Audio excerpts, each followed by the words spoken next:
EP.3 of this Packers franchise. Today we will be playing a little bit of this game against the Falcons. Just trying to get Marquez Valdes-Scantling's development trade up. The only reason we're playing this game. So just trying to get that up, and then we'll probably sim the rest of it. Just the new intros for Madden 21 this year. And let's just watch them.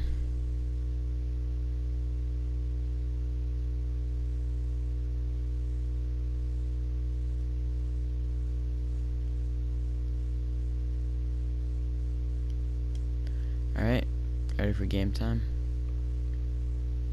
We will be returning it. Tyler Irvin out to return the kick.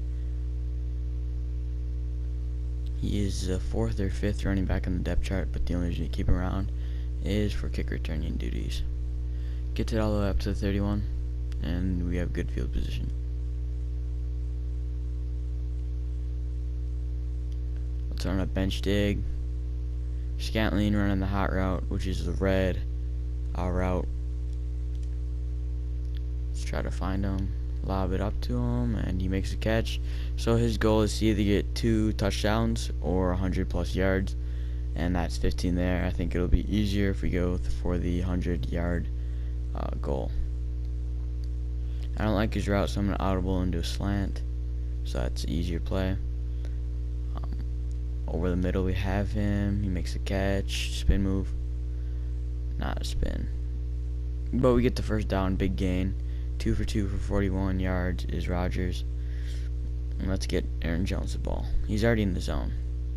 Actually, yeah, we'll just run it with Jones. Gap.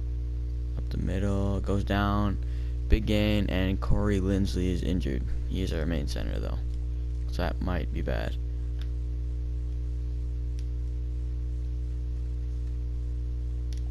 We'll put Scantling on a slant again. Pressure. And almost picked. That was not a good move. Inactives for the Packers. Jenkins. And now we have another injured lineman.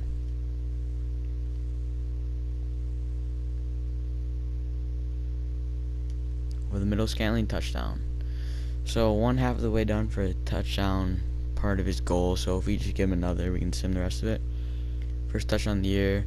So Linsley, the 3rd offensive lineman to get hurt for the Packers, he'll be out, and now we'll have to put in the rookie John Runyon out of Michigan.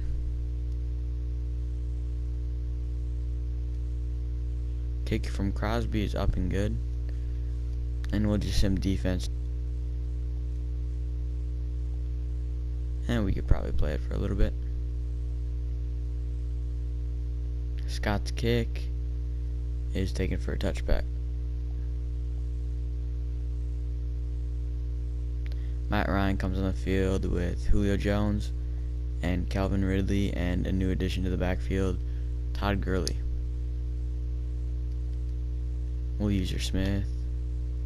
Gurley gets a run, tackled by Clark.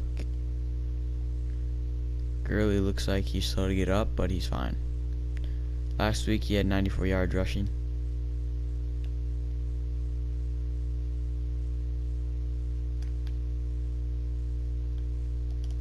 And that's tipped away by Josh Jackson. 0 for 1 now is Matt Ryan passing. 3rd and 7.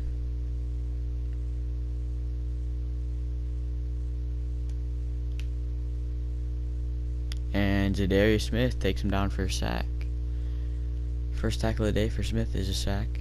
4th and 13 for the Falcons.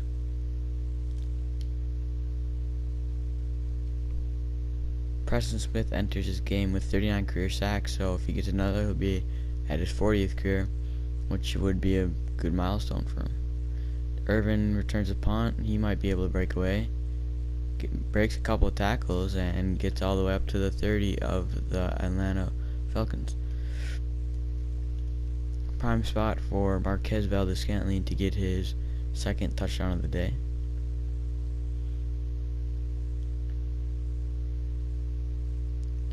looking to throw, gets Scantling. Scantling to 10, 5, touchdown. Second of the day, and the Packers go up 14 or 13 right now, pending the point after attempt. But the kick from Crosby is up, and it is good. So I'll play one more possession of defense, and then we will sim the rest of the game.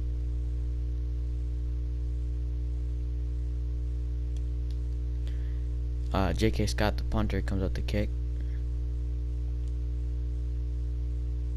And it's off. Same returner for the Falcons, and it's taken for a knee in the end zone. Coming up for the second drive is Matt Ryan and his offense. Went 3 and out last drive. Kenny Clark blows up the line with Zadarius Smith, and they stop Gurley in the backfield. Gurley was cut by the Rams after being a highly touted first-round pick who was selected to the Pro Bowl 3 times and an All-Pro twice. But injuries was a story for him, as he just couldn't stay on the field. Falcons picked him up. He went to college in Georgia, at the University of Georgia. And obviously the Falcons are from Atlanta, which is in Georgia, so I'm sure the fans there are happy to have him back.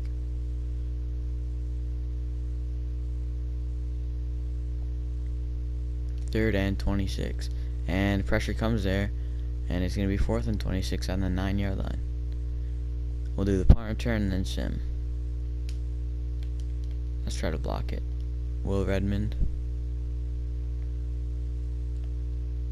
Nothing. Irvin will get this past the 50 at least, and he does. Gets it to the 48 of Atlanta. He's averaging 19 yards per return. So I'll just quick sim this to the end of the game.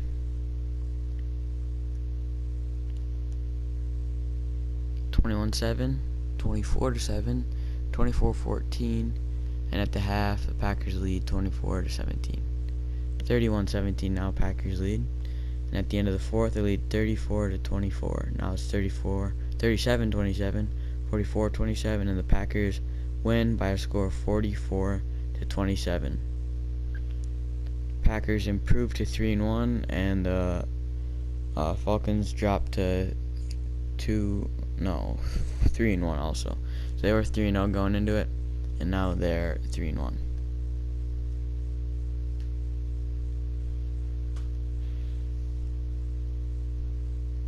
Packers win on the scoreboard, but the passing game for the Falcons was stronger, although the rushing game for the Packers was stronger.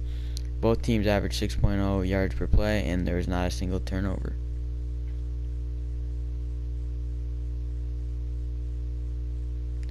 Jordan Love came in the game after injured Rodgers, I believe. Yes, we'll try to check on that, so that's not good. He goes 65 yards, no touchdowns, but on a 45.4 completion percentage, which is not what you want to see. I don't know if Rodgers is hurt, how long he's hurt for, but if Love, I don't know if he's ready yet to be our starter. We might go sign someone out of free agency or trade for a quarterback. Allen Lazard gets an upgrade. He is now a 73. John Runyon, the replacement center for Corey Linsley, who also got injured during that game, gets a skill point upgrade, and he is now 59 overall. And then our left tackle, backup left tackle, gets an upgrade.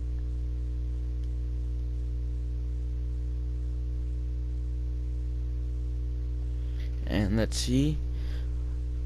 I told you I was primed for big things this week. I want to be a top receiver in the NFL, and man, today was a good start. So we get Marquez Valdes-Scantling his development trait upgrade, and he gets 5,000 XP, which may give him an upgrade, but it does not. Let's see the injury report for the Packers. Looks like Rodgers was only out for the rest of the game. He'll come back. Corey Linsley will be out for 5 weeks, so our offensive line is bruised up.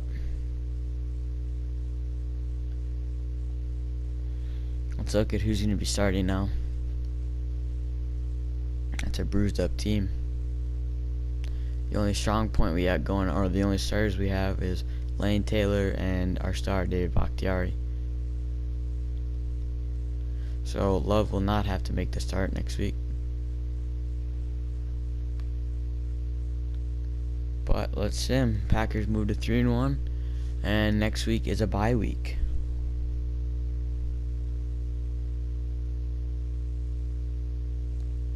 Let's see what Rodgers has to say about the bye week. I think we'd rather have them rest and relax instead of extra preparation, so they don't get wear and tear on their bodies that is unnecessary. So 2+ injury, and then morale goes up, so that's a benefit. Let's see what these guys want to work a deal with. Might want to bring Laurie back, or not Laurie, Lindsley. Let's try to get a contract going.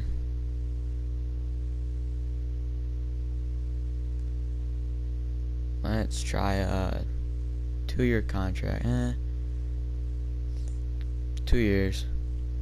Worth $5 million and $2.5 million in a signing bonus. And he agrees.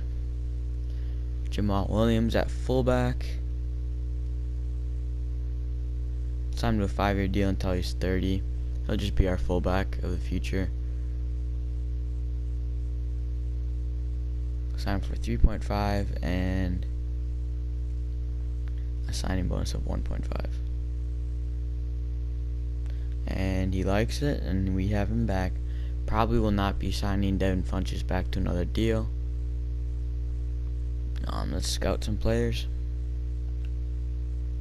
So middle linebacker still something we need to scout. So let's just get all of these guys. Jack Sanborn from Wisconsin looks like he'll be a 4th-round player, which isn't bad considering what the other players are. But Dylan Moses is definitely a guy that we want to go after. Sanborn, not a bad option, as he's good at tackling and he hits people hard.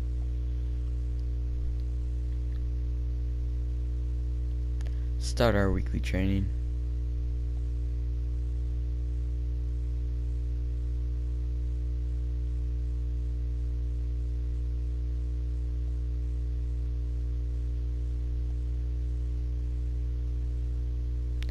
Get that done. And Love gets another 1,000 skill points. And let's upgrade our players. As Marquez Valdes-Scantling does get an upgrade now. He is now up to 77.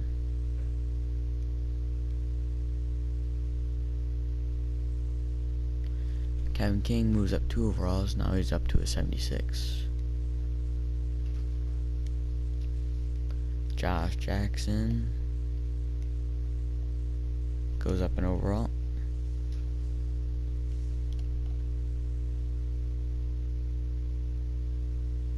Now we can just sim the bye week.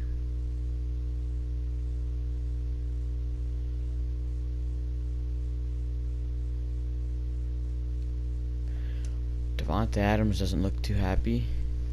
He says it's been quiet for him, so we'll just get him involved. Maybe he just didn't get enough touches as he wanted. His morale goes up, but we do have to give him 100+ yards receiving, which should not be a problem. They cleared Rick Wagner, which is our right tackle, but Lucas Patrick has been doing just as good, and there's a high chance of re-injury for the abdominal tear, and his ratings go down. But where Patrick, he's healthy, coach earns double XP, so I get double XP, which I can spend later, and the player gets double XP. So there's no real risk in putting Wagner out there when Patrick has been performing just as well. Same with Jenkins. He has allowed 1 sack, Turner has, but there's just no real point in when there's someone that young to get them injury prone when they're in their 2nd year. So we'll keep Billy Turner in there hopefully for another week. That is all it takes. Scout some more players.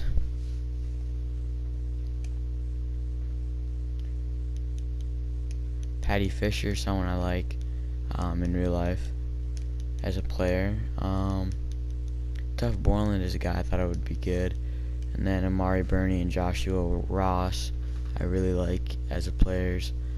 Just very aggressive in run stopping and do that very well for their respective teams in Michigan and Florida.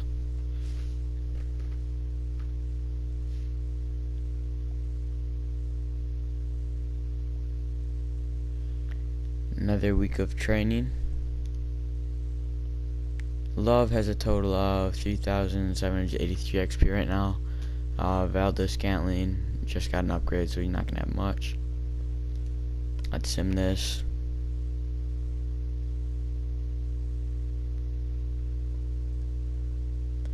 Another 1,000 for Jordan Love.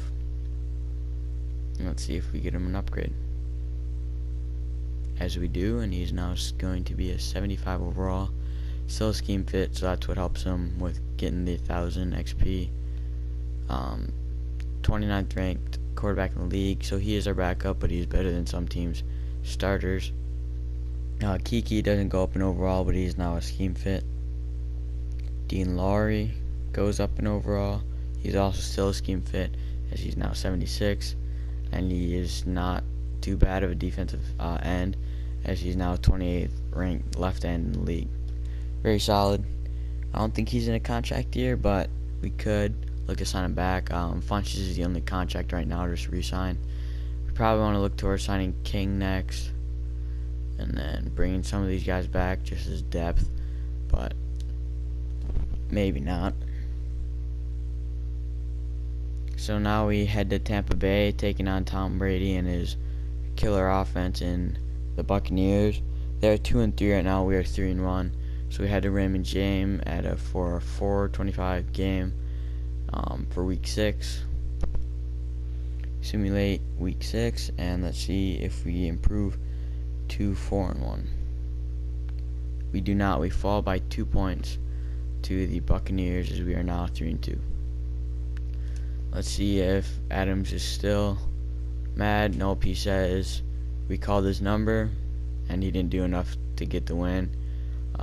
We gave him opportunities, he just didn't do the best with them. He gets 1,000 XP and a 10-point morale boost, which will help his overall. Doctors have cleared Lindsley. Definitely will not be playing him, as we don't want to keep running in going for longer if Lindsley was to re-injure himself. So Kevin King will sign for 5 years, $3 million with a signing bonus of $1.6 million. So we keep him until he's 30, and he's very solid. He's only 25, only didn't want much money with star development, and he's already 76 overall. Second best cornerback on the depth chart. Who knows, maybe we can trade him in the future for draft picks. Don't really want to bring Mercedes Lewis back, because he is only a blocking tight end. We kind of want to get Sternberger and DeGuara opportunities, since we did use pretty high draft picks in the 3rd round for both of those guys. He is 36, just don't want to spend our money that we have to re-sign him, and I don't know if we'll be able to sign any of these guys back, as our cap space is very limited. Let's scout some prospects. I do want to look at tight end, because neither of the tight ends that we have on the roster are very good, but I also don't want to go tight end 30 in a row or use a first round pick on one of them. Pratt Firemouth from Penn State. He looks decent. He's only 21. He's good at catching, so he's definitely a vertical threat, which fits our scheme. He is a late round projected, and his talent is late first round. So looks like a solid threat. I just don't know if his development trait will be there, since he is late first round. Start our training, and then we will upgrade our players, and then we take on the Texans for week 7. Their biggest strengths are J.J. Watt and Deshaun Watson. after the Texans traded DeAndre Hopkins for a bag of chips and a sandwich to the Arizona Cardinals. Cardinals could either be very good in real life with their new accusation of one of the best receivers in the game, DeAndre Hopkins, or they could blow it up like they have in the past using a top 5 pick on a quarterback, Josh Rosen, and trading him a year later and drafting another quarterback with the first pick the next year. They swung and missed on Rosen, but I think they got a pretty good hit with Kyler Murray. Future is yet to prove that or not, but I think with what he did in his first season, where they didn't have many threats on the offense, I think they did pretty good, or he did pretty good. But this year they added more people around him for him to get the ball to. Looks like we got a win, and 2 of our players win NFC Offense and NFC Defense Player of the Week. Rodgers had 4 touchdowns on 23 of 33 passing for 281 yards, and then the defensive player, Christian Kirksey, made only 5 tackles but did get 2 interceptions. And now let's see if we can even negotiate with these guys, if we even have the cap room to. Tyler Lancaster, backup defensive tackle, we do not. Just not enough money. In the meantime, we can scout some more tight ends and or wide receivers.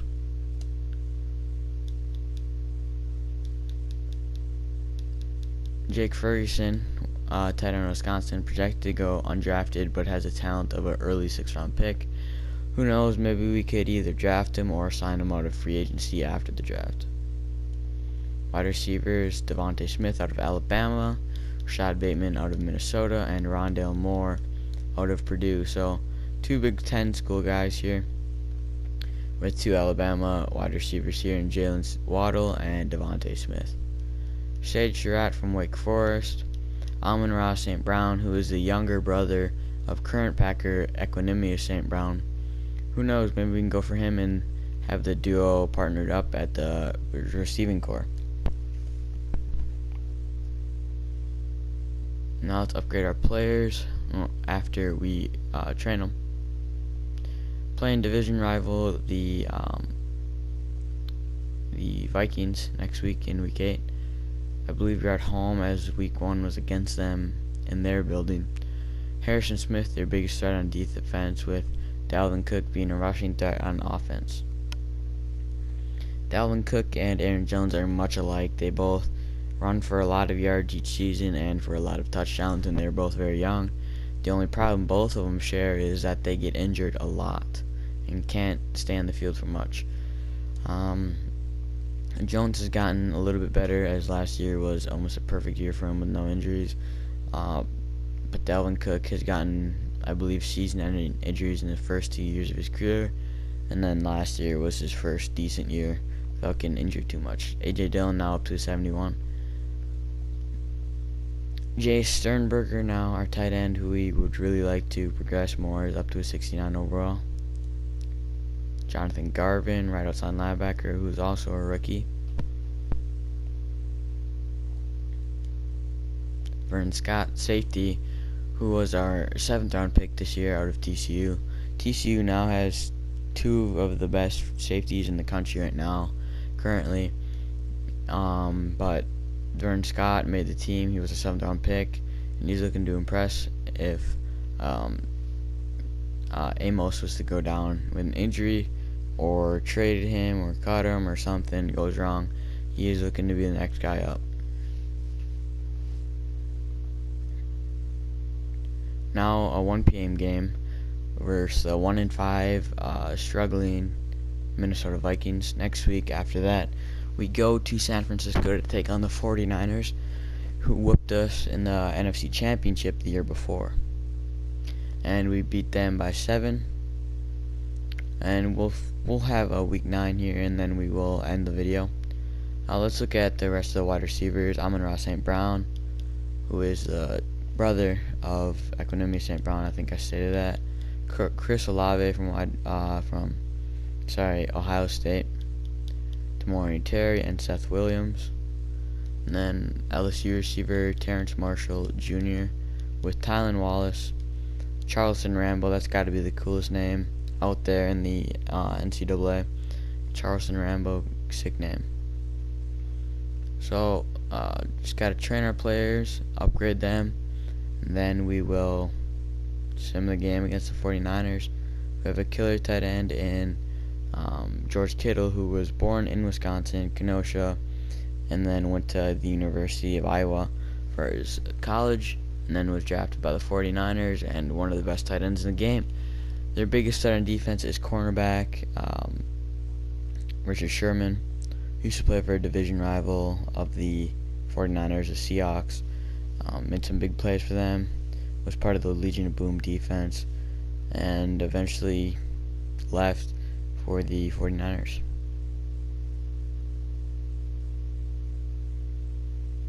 So training's complete. Darnell Savage gets an upgrade, which is big, and we turn him into a 78 overall. Still not a scheme fit though. Marquez Valdez-Scantling gets another upgrade. He's also a scheme fit, or he is a scheme fit, and he's 78 overall. He could well progress into our good second option after Devontae Adams. Jordan Love finally a 76 overall, so he's now considered a solid quarterback in the game, as that 76 overall on top is no longer yellow and it's green. 25th ranked QB in the game, which is better than a lot of starting QBs. Not a lot, but over 5 or 6 teams.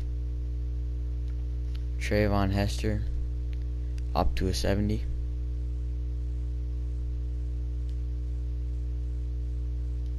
Ty Summers up to a 64. Raven Green, who's also a strong safety, under Vernon Scott, I believe. He may be over him in overall, but on the depth chart, I believe we have Vernon Scott. John Running up to a 60, so he's progressing pretty well after taking Lindsey's spot after he was hurt. And Aaron Jones, our running back, is an 88 overall. He is the 10th ranked running back in the league. Let's see how many touchdowns he had. He was tied for first in touchdowns with 16 last year. He only has 2 this year, so he needs to pick that up a little bit. We are still winning games though. So we'll sim this game, then I'll end the video off there, and we'll call it a day. Maybe we can make a deep playoff run this year. We probably will make the playoffs as we get absolutely stomped on by the 49ers. We are tied for the division lead with the Lions, which is a surprise since the Lions are not very good in real life. But thank you guys for watching, and episode 4 will probably be out tomorrow.